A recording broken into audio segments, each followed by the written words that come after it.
வணக்கம். நாங்கள் இப்போ நின்று கொண்டிருக்கிறது முட்டம் கடற்கரை பகுதி.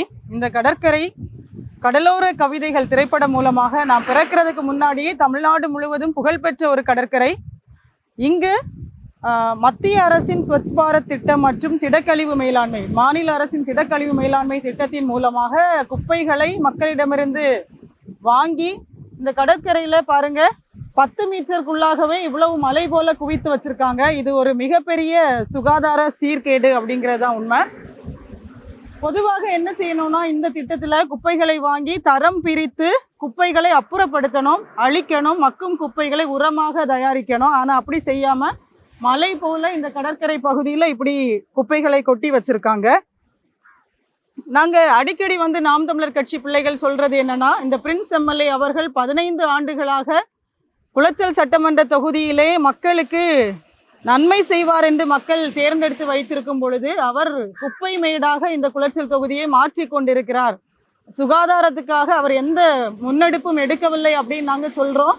அதுதான் உண்மை. அதை இன்னைக்கு மக்கள் நீங்கள் கண்கூடாக இங்கே பார்த்து கொண்டிருக்கிறீங்க. CRZ விதிப்படி இந்த கடல்ல இருந்து 200 மீட்டர் தூரத்தை பாதுகாக்கப்பட்ட பகுதியாக அறிவிச்சிருக்காங்க. அதன்படி 200 மீட்டர் தூரத்துக்குள்ள எந்த செயல்களும் நடக்கக்கூடாது. ஆனால் இங்கே 10 மீட்டருக்குள்ளாகவே குப்பைகளை மலை போல குவித்து வச்சிருக்காங்க. அது மாதிரி பசுமை தீர்ப்பாயமும் இந்த குப்பை மேலாண்மை குறித்து பல சட்டங்களையும் விதிமுறைகளையும் வெளியிட்டுள்ளது. திடக்கழிவு மேலாண்மை அப்படிங்கிறதே என்னன்னா, மக்கள் பொதுவெளிகளில் குப்பைகளை போட்டு நம்முடைய மண் வளத்தை நாசமாக்க கூடாது, குப்பைகளை வாங்கி அதை தரம் பிரித்து சரியாக மேலாண்மை செய்யணும் அப்படிங்கிறதுக்காக தான் இந்த திடக்கழிவு மேலாண்மை.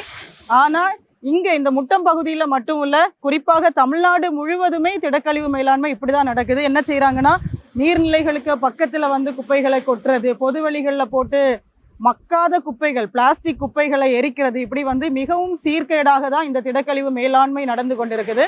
ஆனால் நாங்கள் நாம் தமிழர் கட்சி பிள்ளைகள் வாக்கு கொடுக்குறோம். நாங்கள் நாம் தமிழர் கட்சி பிள்ளைகள் கையில் நீங்கள் அதிகாரத்தை கொடுக்கும் பொழுது இந்த சீர்கேடை முழுவதுமாக ஒழிப்போம். எப்படி அப்படின்னு நீங்கள் கேட்கலாம். மக்கும் குப்பைகளை வைத்து உரங்களை தயாரித்து விவசாயிகளுக்கு கொடுப்போம்.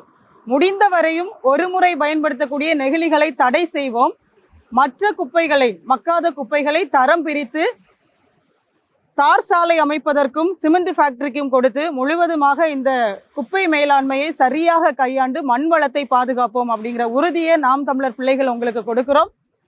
பிளாஸ்டிக் நெகிழி பைகளுக்கு பதிலாக வாழை நார்களில் செய்யக்கூடிய பைகள், பனை நார்களில் செய்யக்கூடிய பைகள் என்று நாங்கள் அதை விளம்பரப்படுத்தி, நாங்கள் அதிகாரத்தில் இருக்கிற மக்கள் அதை பயன்படுத்தி மக்களுக்கு ஒரு வழிகாட்டியாகவும் இருப்போம் என்கிற உறுதியை கொடுக்கிறோம். நன்றி.